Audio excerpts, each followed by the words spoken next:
Hello friends, welcome to the next class of Learn English with Rosie Vittal.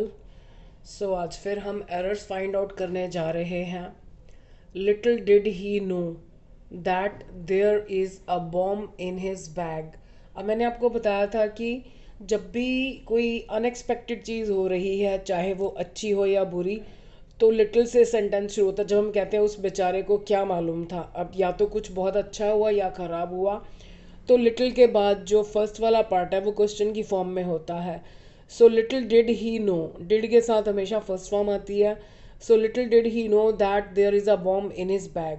अब ये mistake हम बहुत करते हैं कि फर्स्ट पार्ट तो पास्ट में है और सेकंड में हम प्रेजेंट टेंस यूज़ कर देते हैं.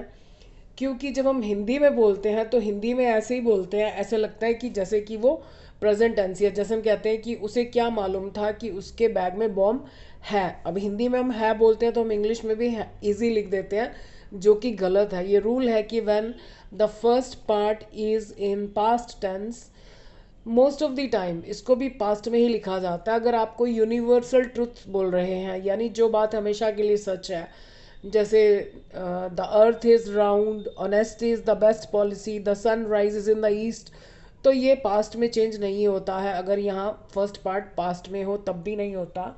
लेकिन यहाँ पर मिस्टेक है कि यहाँ पर वॉज आना चाहिए. Hardly had I vented my anger. Vent होता है एक्सप्रेस करना फीलिंग्स को. फर्स्ट फॉर्म होती है went, second and third form में ईडी आता है. तो अभी मुश्किल से मैंने अपना गुस्सा शो किया ही था. Then she left the place, कि वो उस जगह से चली गई. हार्डली के साथ जो बीच में कंजंक्शन आता है, जो कनेक्टर आता है, वो दैन होता, सॉरी दैन नहीं वेन होता है.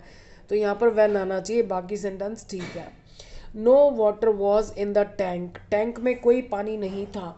जब भी हम किसी चीज़ के सिर्फ होने की बात कर रहे हैं कि वो चीज़ है या नहीं है, तो वो सेंटेंस बिना देयर के नहीं बनता है. There was no water in the tank. कहाँ की बात करें वो एंड में आएगा. हम हिंदी में कहते हैं टैंक में पानी नहीं था, तो टैंक में तो सबसे बाद में आएगा और ये सेंटेंस देयर से शुरू होगा. वैसे तो देयर का मतलब होता है वहाँ, लेकिन इन सेंटेंसेस में देयर का कोई मीनिंग नहीं होता. So there was no water in the tank.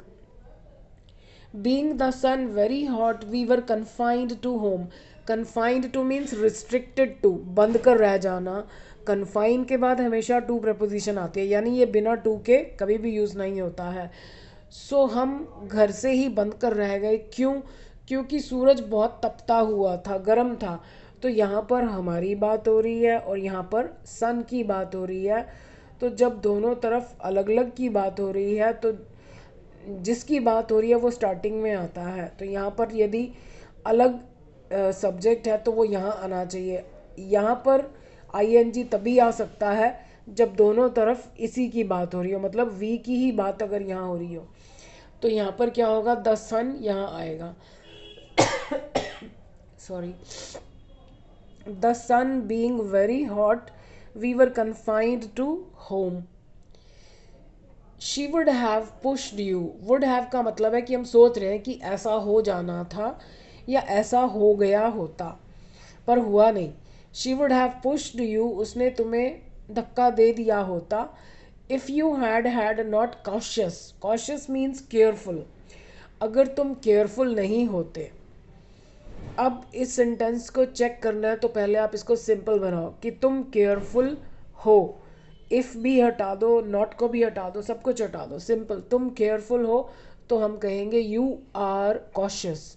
तो यानी वर्ब यहाँ पर क्या है, आर, जो कि हमें कहीं दिखाई ही नहीं दे रहा है.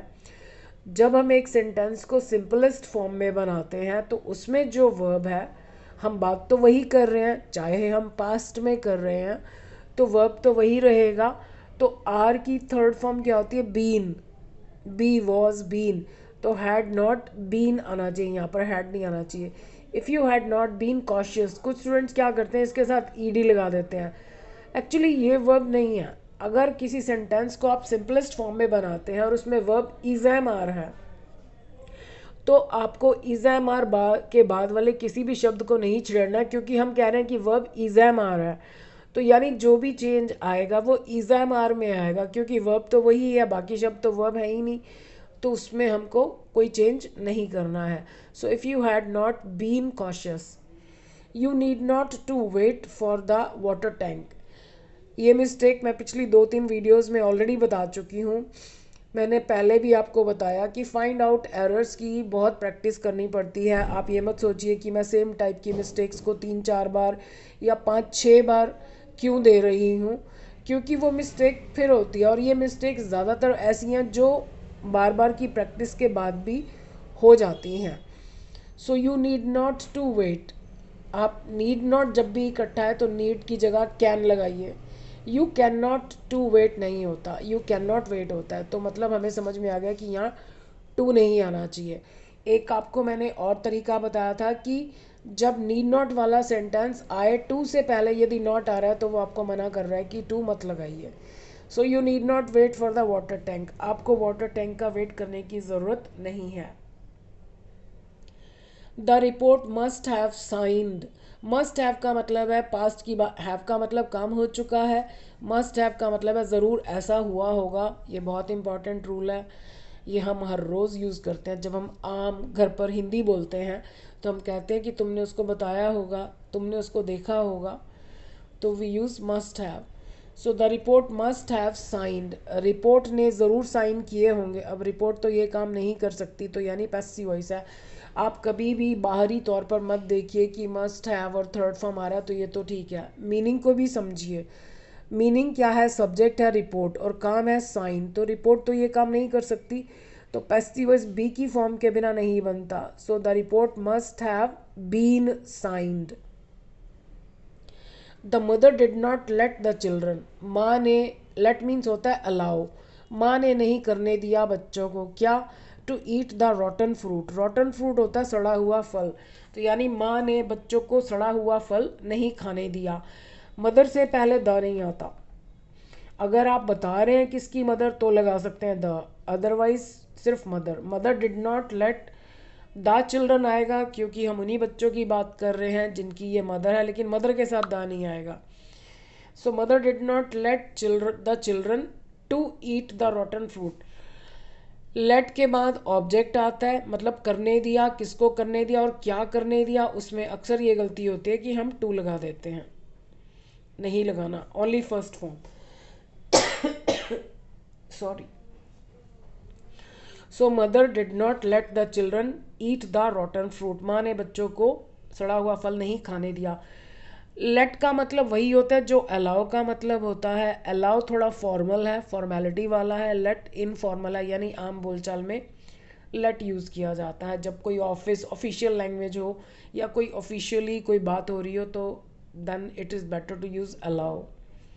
The librarian will not let them talking there. Librarian मतलब जो लाइब्रेरी का इंचार्ज होता है, तो लाइब्रेरियन जो है वो नहीं करने देगी. किसको? उन्हें. अभी मैंने आपको बताया कि लेट के बाद जो सेकेंड वाला वर्ब होता है वो हमेशा फर्स्ट फॉर्म होती है, उसमें टू भी नहीं आता और आईएनजी भी नहीं आता. तो लाइब्रेरियन जो है वो वहाँ उनको बात नहीं करने देगा या करने देगी. Let him be take same medicine. Let means allow. किसको? इसको. अब या तो इसको कुछ करने दो या इसके साथ कुछ होने दो. अगर इसके साथ कुछ होने दो तो फिर पैसिव वॉइस होगा, बी प्लस थर्ड फॉर्म आएगा. और अगर इसको कुछ करने दो तो ओनली फर्स्ट फॉर्म. तो दवा किसने लेनी है? इसी ने लेनी है, तो इसकी ज़रूरत नहीं है. वैसे भी B plus first form English में कोई रूल नहीं होता. So let him take the same. Same से पहले हमेशा द आता है. The same medicine. उसे सेम दवा लेने दो. सो आज के लिए इतना ही. आई होप आपको अच्छा लगा होगा. तो हमेशा की तरह ये कह रही हूँ कि अगर अच्छा लगा होगा तो जिसको भी ज़रूरत हो, जिसके लिए हेल्पफुल हो सकता है, उसे ज़रूर बताइए, उनके साथ शेयर कीजिए. Thank you for watching this video.